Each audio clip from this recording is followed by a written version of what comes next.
Казвам се Красен Кунчев и съм финансов директор на Новатв ООД. Вече от 12 години съм в компанията и съм изключително щастлив да бъда част от нея и да допринасям за нейното успешно развитие през годините. Новатв е високотехнологична компания, която съществува вече почти 20 години. Предлага висококачествени телеком и IT услуги. Като високотехнологична компания ние сме постоянно отворени да дигитализираме и оптимизираме процесите. След няколко добри неща последните години дойде време и за дигитализиране на ТРЗ-то ни. Спряхме се на EHR, защото те откликнаха по перфектен начин на нашите искания. Отделно и предоставиха подходящото решение за оптимизирането на нашия процес.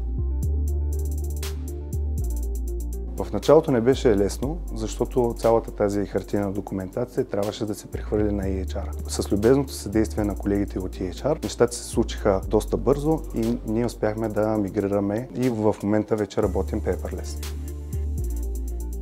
Преди внедряването на EHR процесът беше доста тежък, във връзка с това, че трябваше да се отпечатват всички документи и за да се подпишат всички трябваше да бъдат в едно и също време на едно и също място.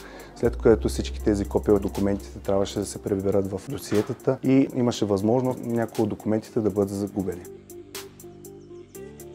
Абсолютно се оптимизира и дигитализира, като в момента с няколко клика всеки един служител може да одобри въпросните документи, може и да търси много лесно и да прави справки относно неговото досие.